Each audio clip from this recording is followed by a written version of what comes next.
वजीर आजम भारत की आंखों में आंखें डालकर बात कर रहे हैं। नवाज शरीफ ने हजारों मुसलमानों के कातिल मोदी को शादी पर बुलाया था। असद उमर ने नवाज शरीफ पर इल्जामात की बौछार कर दी। आजाद कश्मीर में इंतखाबी जलसे में खिताब में कहा कि मोदी के हाथ हजारों कश्मीरियों के खून से रंगे हुए हैं। जब तक कश्मीरियों को जायज हक नहीं मिलता चैन से नहीं बैठेंगे। वफाकी वजीर ने दावा किया कि कश्मीर में भी तहरीक इंसाफ की हुकूमत बनेगी।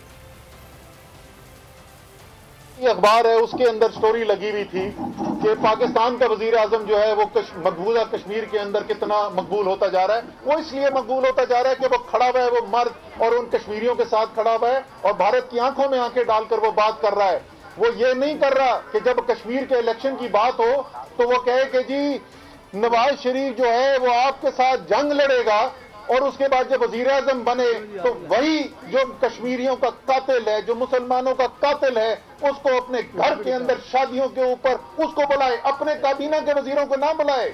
लेकिन नवाज शरीफ अपने घर के अंदर होती हुई शादी के अंदर नरेंद्र मोदी को बुलाए, उस मोदी को जिसके हाथ हजारों मुसलमानों के खून से रंगे हुए हैं। जब तक कश्मीर के अवाम का जायज हक उनको नहीं मिल जाता उस वक्त तक ये रिश्ता, ये जो कहते हैं नॉर्मलाइज हो जाए कि वो जी बस छोड़ो जी, क्या कहते हैं जी पंजाबी के अंदर मट्टी पाओ, कभी भी मट्टी नहीं पाएंगे।